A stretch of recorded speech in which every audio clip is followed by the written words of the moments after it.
Thưa quý khán giả của Viet News USA, sống ở Hoa Kỳ, nơi được mệnh danh là thiên đàng trên đất, với sự kết hợp của các giống dân cùng chung sống và chia sẻ các ngôn ngữ, văn hóa, đem lại một sự kết hợp hùng mạnh khó có đất nước nào có thể sánh bằng. Tìm hiểu thêm về các cộng đồng bạn qua những con người thật, việc thật, cũng sẽ giúp chúng ta biết thêm được nhiều cái hay, cái quý đáng học hỏi. Chương trình song ngữ, cuộc sống quanh ta, với các khách mời là những doanh nhân, nghệ sĩ, thương gia, chính trị gia, sẽ đem đến cho chúng ta nhiều bất ngờ thú vị. Chương trình được sử dụng với hai ngôn ngữ tiếng Anh và tiếng Việt, và với sự điều phối thật linh động lưu loát của cô hướng dẫn chương trình xinh đẹp và tài giỏi của tiểu bang Arizona, Tiffany Mộng Tuyệt, sẽ giúp các bạn trẻ thêm sự gần gũi với cộng đồng Việt Nam và cũng như những người khán giả của Viet News USA biết thêm được nhiều thông tin cuộc sống xung quanh ta. Trọng Phúc chào đón quý khán giả đến với chương trình của Viet News USA, một chương trình thiết thực cho mọi gia đình. Cảm ơn quý khán giả đã luôn ủng hộ các chương trình của Viet News USA và đặc biệt là chương trình song ngữ cuộc sống quanh ta. Chương trình nằm nối kết các thế hệ với nhau bằng một chương trình song ngữ. Ngoài ra, chương trình còn tạo điều kiện để chúng ta cùng tìm hiểu về những cộng đồng bạn, những văn hóa, phong tục, tập quán, cùng những thành công, những gương tốt để chúng ta cùng thêm sự hiểu biết và cùng hòa nhập trong cuộc sống tại Hợp Trung Quốc Hoa Kỳ. Welcome to a journey of courage, hope, and new beginnings. We are starting a new series where we listen to stories of people who made a brave choice, leaving their homes in Bhutan, Ukraine, and Congo to carve out a new path in the United States, particularly in Arizona. These are not just stories of travel. They are about leaving the loved ones behind, navigating unknown waters, and building lives from scratch. And each journey is unique, filled with both hardship and heart.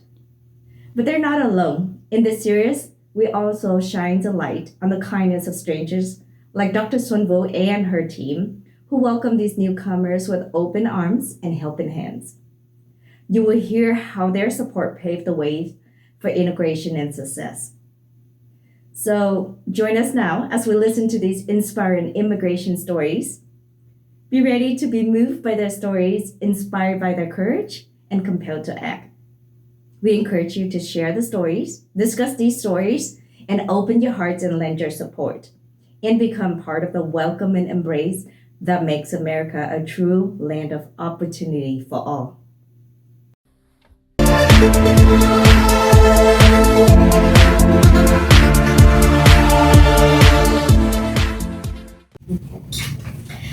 Well, hey everyone, welcome back to the program. Right now we have Dr. Martin Mango. You've already probably met him in previous episodes, but here we are.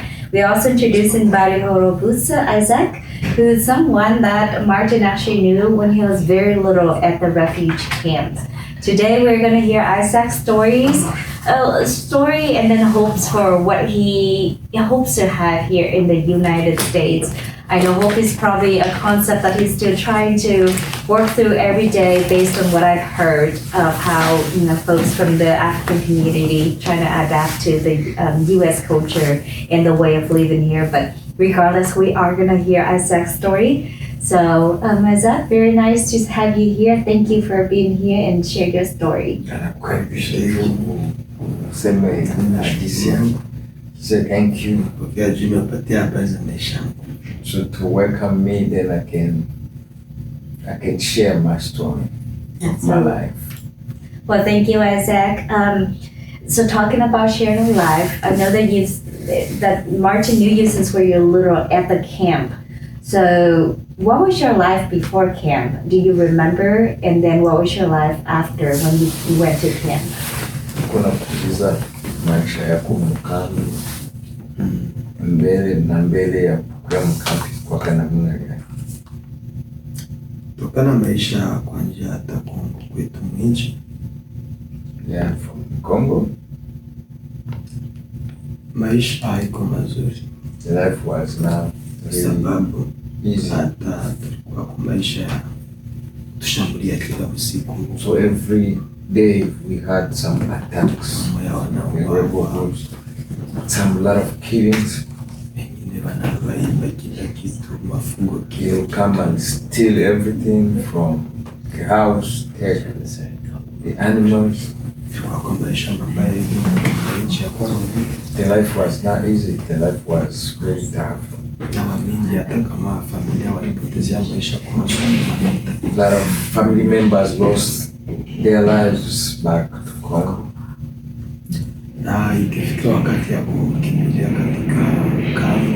Then we fled, we left the country, we went to the refugee camp. That where they faces a tough life in the refugee camp. Vile jinsi ulitaja kuhusu ya kuishi manyumba za mabashe, kwenda na unapiga magoti, unaishi mpori. So you know, in the refugee camp we used to build small tents. There you cannot stand, you have to kneel down when you go to bed because it's too small for you. And it's in the forest. Tuliendelea kuwawa kujua maisha mabaya kuishi mpori. Yeah, we died. We lost people in the refugee camp because life was hard. Kuliwa na mnyama, nyoka, magonjwa kutoelewa. Some they were bited by snakes and animals, and they get sick and die without medicine. Naona matunzi ilikuwa na hakuna njia. We were in the refugee camp, there is no hospital, there is no road, just in the forest. Apre bare na vingine viliendelea kuhusu anga ya nchi, hali ya jua. The environment was not good, we had a lot of sun there. Kuhusu maisha njaa ilitesa watu na wengine waliuawa. Some they died because of lack of food and water. Vile watu wanakaa fasi moja bila kazi, bila kitu ambao wanaingiza, lakini wanazaa tena wana. So it was just sitting down. There's nothing to do, there's no job, but only producing things. Wanaendelea kuwa wengi lakini bila maisha. Population was growing up without hope. Maisha endelea kututesa kuhusu vitu ya matibabu, watu kupata ya kusema yanatosha. No hospitals where you can go get treated. No. Sababu wengi wanakufa kuhusu magonjwa na kukosa usaidizi. A lot of people died without because there is no hospital, no clinics, no medicine, no pharmacy. Just get sick and you die. Na hiyo ya kuanja saidia kama ni kusaidia kutuleta katika nchi ya tatu. This helped to come to like a third country in settlement. Ilikuja kionyeshwa kama ni usaidizi wa kila mkimbizi, lakini sio hivyo.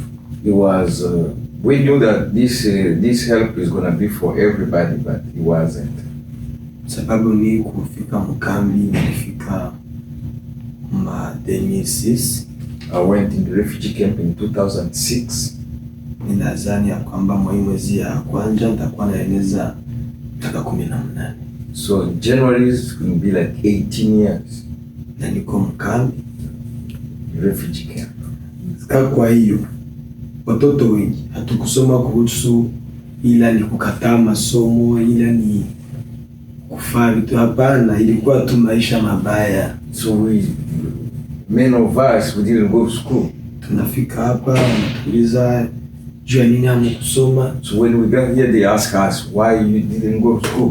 Hii inaonekana kama ilikuwa wala ni uhitaji, lakini hatakuwa. For them they don't know, they think maybe we choose to go to school. No. Najua ya kwamba kitu ya kuhusu njala, hakuna mtu mwanapasha enda kwa masomo na iko na njala. You know, you cannot go to school when you're hungry. There is no schools even there. Niliwahi kuishi miaka 10 na miaka 10 mwa ile na nile bulende ile. I was in this small tent for 10 years. Na tuko familia watu 8. We are in this small tent, 8. A family size family of 8. Tulikuwa napiga kwa chungu moja. We cook in one saucepan. Kitu ya kuhusu mavazi la kitu gani, clothing, hakuna. Nothing. Tulikuwa na wahi kuishi na kuku. Tulikuwa na changia maji na ngombe. We used to drink the same water the cows drinks. It's the same we use. Ng'ombe inakunywa maji na koyora, tunaishota tunakunywa. The cows gonna go there and pee there, poop there. We still gonna drink the same water. Na mpaka saa hii bile lingari. Up to date. Sio kusema eti iliisha. No change up to date. Na mpaka saa hii lingari. Even today, the same situation. Ndio maana maisha yanaendelea kwa mabaya. That's why the life is hard for people who are there. Kuendelea kufuatana na hii njia kusema eti ni usaidizi kutuleta katika nchi ya Marekani hapa. To come here in America, ile njia nayo sio ya njia mrefu. It's not easy way. It's the hardest way to come here in America. Nadhani nilianza process hii katika 2018 pale. We started the process in 2017.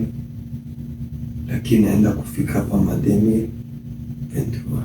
Then we got here 2 months ago.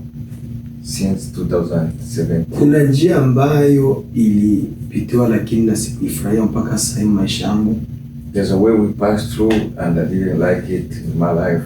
Kuhusu wingi wa watu wa kuishi mkambi na bila kazi na bila kitu na tunayazaa sana. We stayed in the refugee camp without job. The population is growing. We're just producing kids. Mtu akukua anapata ile area anapata process, wenzake nao wanamfuatilia kuhusu maisha yake. So when you get the process, people will hunt you like animal to kill you. Tulikufisha familia watu mingi. We lost a lot of families. Kuhusu kula sumu, You just poisoned them. eti wanapata bahati. Saying that these are lucky they get process to go abroad. Ile vitu ya kuchelewa fasi kumaliza mamiaka tunauawa. Yeah, then you get the process in 2017. They know that you have a process to go to America. Then they will find the way to kill you. Kuendelea mpaka sasa mimi niliwahi kuishi bibi na watoto wawili. Niliwaharibaki hapo. I have a wife and 2 kids, but I was the only one to get help. Njia ya kuwaacha sio kusema ilikuwa mapenzi yangu wala hitaji yangu. I didn't like to leave them in Africa. Nilihesabia nikikutana muda ambao nimaliza miaka. I counted katika process. The years I spent in this process. Nikisema watoto na bibi waongeze, taongezewa tena kupigwa fine ya miaka tena karibu 5. If I added my wife and 2 kids, it would take more 5 years. Kisebia sasa mchoko ya njara na maisha mabaya. I just see the way life is hard. No food. Nikiamua I decided kuwaacha to leave them. Then for me I can be happy. Niko hapa kuitwa single na siko single. I'm here as a single but I'm not single. Na ndio maana sina amani maisha yangu. That's why I don't have peace. Nikisabia kinsi watoto wangu wako huko. Wako maisha mabaya. If I see how my kids are suffering there, hapa and I'm here, kuhusu ya kusema eti na kuwasaidiwa. saying that for me being helped, it doesn't make sense for me. I don't feel happy. I'm not okay. I don't have peace of mind. My heart is not. Wakati najaribu kuuliza eti mtanisaidiaje nipate familia yangu hapa. When I try to ask how I can do to get my family joining me here, wananiambia eti vile jinsi ulipata process ya kufika hapa. They told me the way you get the process to come here, now inapasha kuwa tu hivyo. It's the same. They will have to pass through that process too. Ninakumbuka mbona nilimaliza miaka 6. When I remember that this process took 6 years. Familia yangu itamaliza miaka 6. Then my family, it's gonna be 6 years too. Wananiambia na inapaswa vuka. Then they say, oh, there's 6 years. Maybe it's gonna be more than 6 years. Ndio maana hapa kwa kila siku wananiita kopetare. I'm coming at the clinic. Wanakuya nipima kuhusu afya. They check my health. Wananikutao magonjwa eti niko na kisirani moyoni, niko na huzuni. Then they found that I have a lot of things going on. Lakini ile nilikuwa na sina maisha. I didn't have peace in my life. But Nikichunguza maisha iko hapa. when I see the life here, Maisha ya single hakuna raha kidogo, hata kidogo. there's no, I don't see hope being a single in this country. Ndio maana hapa ni hivi ya magonjwa ya kila siku wanapima. Ile yote ni kuhusu kuwaza. I think a lot. Na hata kama niliacha watoto wangu na bibi, Even if I left my wife and 2 kids, nawaza jinsi wale wengine waliuawa. then I'm thinking how they've been killing people in the refugee Nao camps. saa yoyote wanapasha uawa. Anytime they can kill them. Kwa kuwawazia eti wana maisha mazuri. Thinking they have a better life because Babao iko that is in Amerika. America. Na japo sina kitu. And I have nothing. Ndio maana hapo mimi kabisa sina amani yoyote. I don't have peace at all. Nilifika hapa na napenda. I like the place, Lakini njia ya kufika hapa ilikuwa mrefu. but the way to come here was not easy. Kufika kwa hii saa, Up to now, ile maisha ya kuwa single, nilifika hapa lakini unao kesi wakawa wananipiga kama mbwa. the case worker, they rejected me like a dog. They don't mind about me. Kuanja process waniambia huyo ndio atanipatia kila kitu kwa maisha yangu. In the process, when we were doing like culture orientation, they said the case worker is the everything for me. Lakini nilifika hapa, When I got here, alinitupilia kwa huyu ndugu yetu. he just threw me to my brother here. Iwe kitanda hakunipa, No bed, iwe chungu hakunipa. no saucepan. Chakula alileta siku moja. They brought food once. Aliniletea fremu ya kitanda ya chuma iko kule. He brought just little frame of bed. Iwe dokima zangu The hanitafutia. documents, there is no documents. Nikimuita kwa simu hapokee. When I call him on the phone, he doesn't. Ye take my mwenyewe phone. hanipe muda tuongee. He doesn't give me time. Then I can tell him what is going on. Sina furaha yoyote. That's why I'm not happy. Wakati inaweza kwa hiyo mawazo ni kwa maisha When I ni think about the life, kwa nawaza nikifika hapa maisha I tabadilika. thought when I'll be here, everything's gonna be Lakini good. But no. ndio maana waganga wanachoka eti wananipima That's why you're magonjwa gonna see yako. Doctors will Yeah, check. nini, They found that I yote. have a pressure. Hata wapime High blood pressure, and the high blood pressure doesn't go away because of that. ile hayo ni kupoteza muda. That's wasting time. Habari zangu nadhani hizo That's my story. ni za mingi, nikisema ni za mingi, If I tell you I have a maana lot, hizo zinatosha. those are enough. Asante kunisikiliza. Thank you for listening to me. Thank you for the translation. Thank you for sharing your story. I think what we've just heard here is, well, there's absolutely a gap. And thank you for letting us document your story, because I do believe that there's going to be people listening to the story and try to help. What a story from where Isaac was from the Congo. At that point in time, life was not supposed to be life for most humans as we're known. And then he went to the refugee camp where he stayed there for 18 years and kind of had the same experience, and then wait a while to come to the US with a lot of hope. And I think what we've just heard here is, you know, the support system is not there in the US. So there certainly is a lot of gaps I think we can close.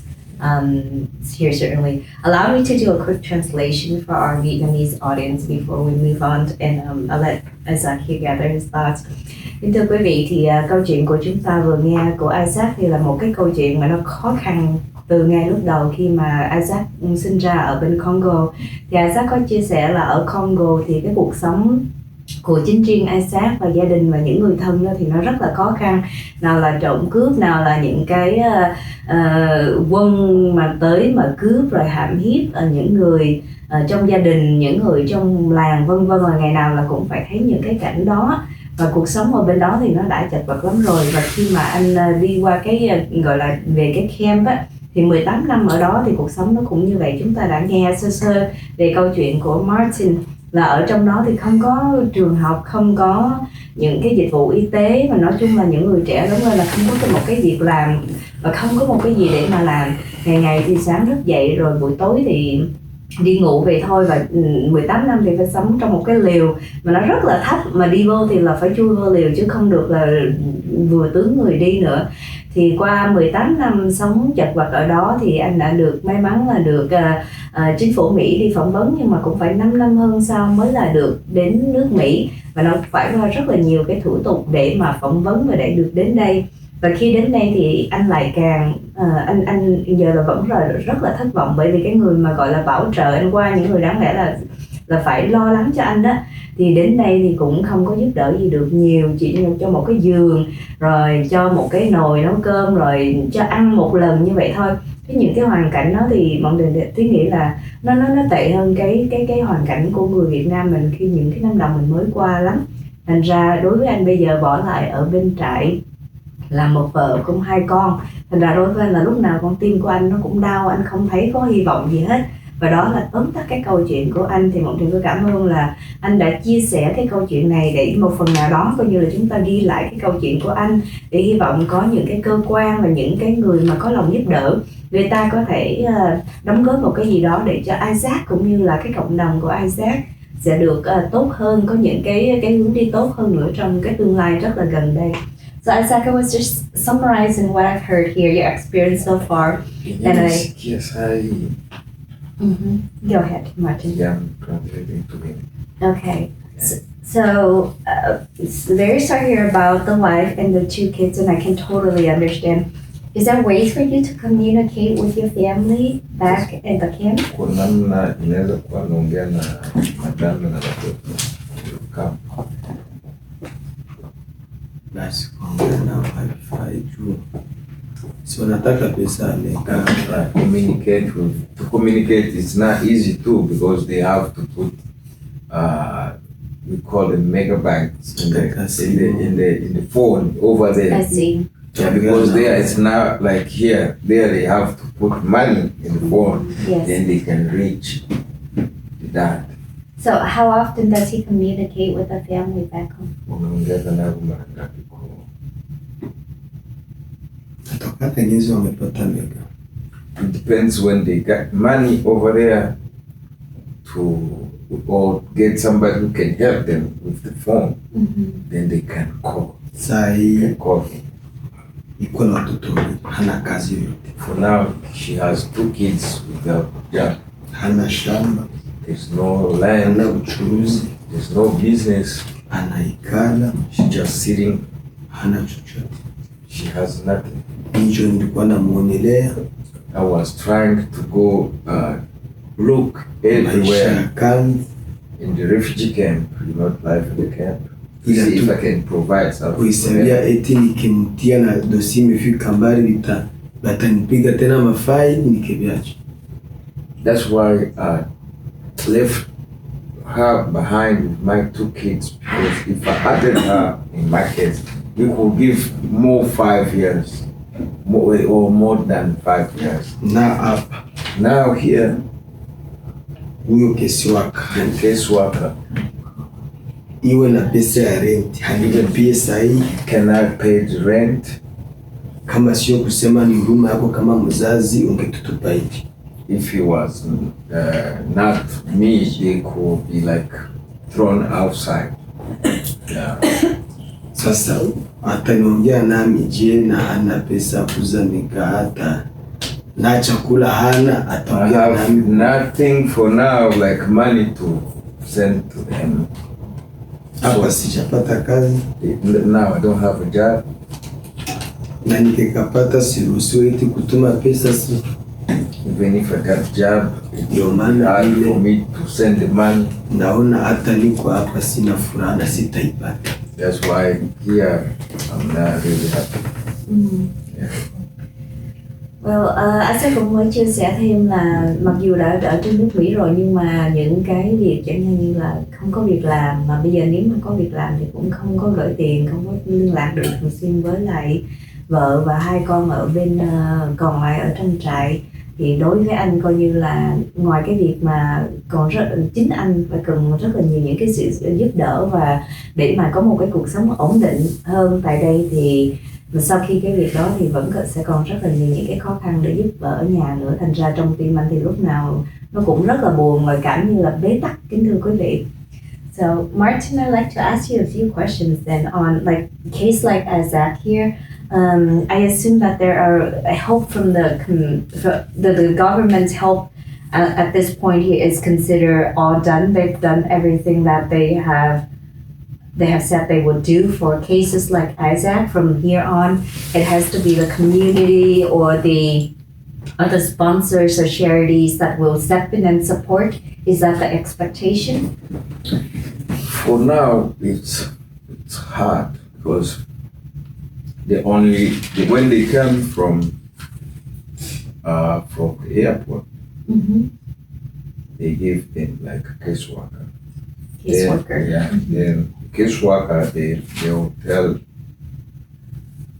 They told Isaac I was there. The caseworker is going to have the money from the government. Yes. So this money from the government is to help Isaac for everything. But it's not so the caseworker, he doesn't do what he's supposed to do. That's the only problem. Because when he tried to call the caseworker, I went there many times. They just reject him. I don't know if it's because I have them. But when you go to see other cases, you're gonna find the house is naked. There is no bed, no seat, no food, no saucepans. We have to look where we can get like used saucepans and help them. So we don't know. I don't involved in that case because it's not my job to go there and ask why you don't do this. Because we don't have anybody to address that issue. It's like common. It's not for only one person, it's for everybody. Yeah, because when we went to visit a family, we found there is no food. You just put like green peppers, then cucumbers, and they'll put like 5 apples, then a little food. That's it. Then they disappear. When you ask, because many times I interact with caseworkers, they say there is nothing we can do. They have to wait a food stamp. Food stamp doesn't come right away. So that's where the community, that's where we gather this help to see how we can support them before the food stamps comes in. That's where they struggle. Then they will tell them, okay, we already paid a rent for 1 to 2 months. Then after 2 months, you're gonna see on the door, the landlord put like late fee because they didn't pay. Some they are kicked out. That's where the problem is, because when they will say, okay, we paid 2 months, but these people, they don't have documents to see if they can start working. I guess social security comes. Social security even they didn't apply for social security. They went for themselves to go get social security. They don't give this no ID, no social security. They give nothing. They don't get them jobs where they can start making money, then they can support themselves. But they will lie to them that they have a 6 month. But this 6 months, after 2 months, because they spend like a whole month, no food. Then they will get like even insurance, this health insurance, the Medicaid comes. People they spend like 3 months. There is no insurance. What can I say? Like Isaac has an insurance up to date. He came in September 20th this year. Up to now, he doesn't have Medicaid. If he gets sick, it's hard for him to get treatment. The food stamp, it comes like after 2 months. Then the social security, there is no social security, there is no ID. Even if we try to sacrifice, like let's look for them a place where they can go work. There is no bus pass, they don't drive. But when we go apply, they ask them to bring ID, there is no ID. Social security, there is no social security. Employment card, there is no employment card. Then they get stuck. Then the rent is knocking the door. Some even the phones, they don't have phones. They give them phones when they arrive at the airport. After 1 month, it's gonna be carried. So Then they just staying there. The caseworker is not there. They don't know how to call the caseworker because the phone is not working. The caseworker doesn't come. They need like a fast friend to help them, but they don't get this fast friend to help them to navigate around, to show them where they can get help. Because for now, if you throw him in the bus, they get lost in the bus. Of course. They just go, one day they went in the morning, they come, like, they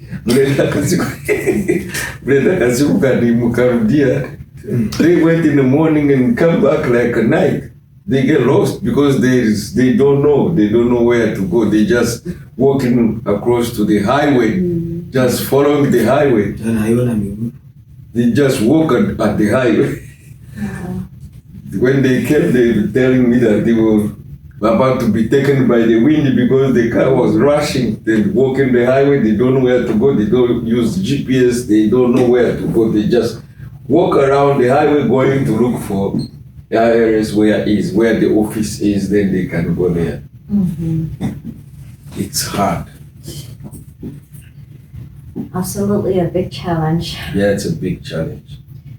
Well, I know we've sat here and spent quite a bit of time. I had wanted to ask about hopes and dreams, but I don't think we're at that point yet. Yeah. We're just right now trying to get Isaac to help settle in, and I think there's a lot that the larger community can contribute. I think there's a lot of streamlining of processes and just more structured help to provide folks like Isaac and his friends and also the rest of your communities as well. I think there's just a lot of help here that I'm sure that can be supported by the larger, and we would call attention to anybody watching this to share. And if you have capability to help and or have ideas to help, certainly Martin and his community would welcome all the support here. But I think we're still a couple of years here before we get this structure in place and before we can revisit Isaac and then ask him about his hopes and dreams in the U.S. Yeah. Right now it's just to get the basics out of the way. Yeah, there's one family, I went to visit this family. They said that they told them to go to Maricopa, but they don't know where Maricopa is. Absolutely. They don't know what kind of bus they will take to go to Maricopa. They miss a lot of appointments. They don't know how to get there. There's no one to help them to go there. They know sometimes they just go there. They ask, "Do you speak English?" They say, "I don't speak English." So there's nothing we can do for you because if you don't speak English, you need to go back home and get somebody who's gonna help you to translate to you. Otherwise, we're not gonna treat you.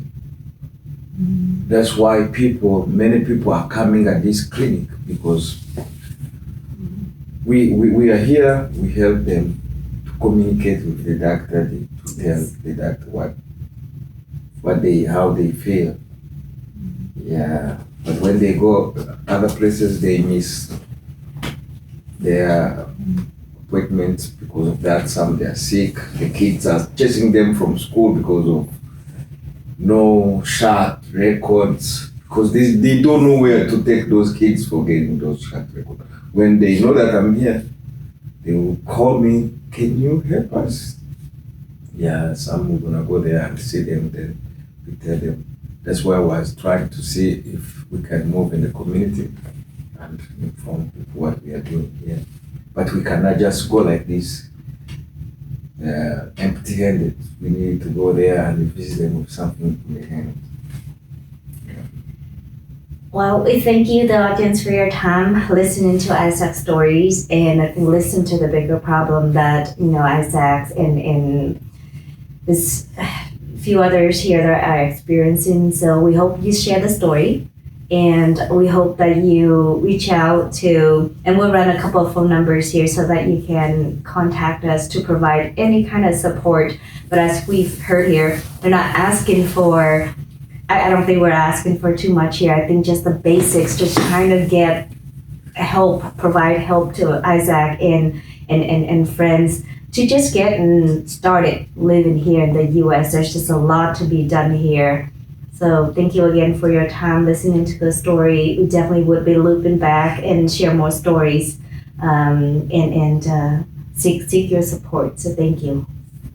So thank you for sharing your story, Isaac. Thank you, Martin, for the translation.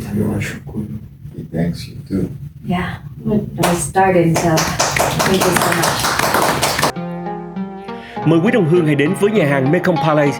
Nhà hàng được bình chọn The Best Điểm Sống in Arizona, với những món điểm sống ngon được mọi người mến chuộng như xíu mại, há cảo tôm hấp, chân gà nấu tương đen, bánh cuốn, bánh bao xá xíu, xôi hấp lá sen, vân vân. Ngoài ra, nhà hàng còn nhận đặt tiệc, catering tận nhà hoặc venue cưới. Nhà hàng Mekong Palace mở cửa từ thứ Hai đến thứ Sáu, từ 11 giờ sáng đến 9 giờ tối, điểm sống từ 11 giờ sáng đến 3 giờ chiều. Thứ Bảy và Chủ nhật, từ 10 giờ sáng đến 9 giờ tối, điểm sống từ 10 giờ sáng đến 3 giờ chiều. Nhà hàng Mekong Palace tọa lạc tại 66 South Dobson Road, phòng 120, Mesa, Arizona 85202. Điện thoại 480 962 0493 480 962 0493. But they're not alone. In this series, we also shine the light on the kindness of strangers, like Dr. Sunvo and her team, who welcome these newcomers with open arms and helping hands. You will hear how their support paved the way for integration and success. So join us now as we listen to these inspiring immigration stories. Be ready to be moved by their stories, inspired by their courage, and compelled to act. We encourage you to share the stories, discuss these stories, and open your hearts and lend your support, and become part of the welcoming embrace that makes America a true land of opportunity for all. Cảm ơn quý khán giả đã theo dõi chương trình Song ngữ Cuộc sống quanh ta với Tiffany Mộng Tuyền và khách mời. Chương trình phát hình vào mỗi tối thứ Hai hàng tuần trong khung giờ quen thuộc là 7 giờ PM giờ Arizona trên channel Viet News USA. Mọi đóng góp ý kiến cũng như tham gia chương trình, vui lòng liên lạc với chúng tôi qua số điện thoại 602 481 2647 hoặc theo địa chỉ email info.vietnewsusa@gmail.com. Chân thành cảm ơn. Chúc quý khán giả có một ngày thật là vui bên gia đình và người thân. Hẹn gặp lại quý khán giả trong chương trình tới. Và đừng quên bấm nút like, nút chuông để luôn theo dõi cũng như chia sẻ các chương trình của Viet News đến với mọi người. Have a wonderful day and see you soon.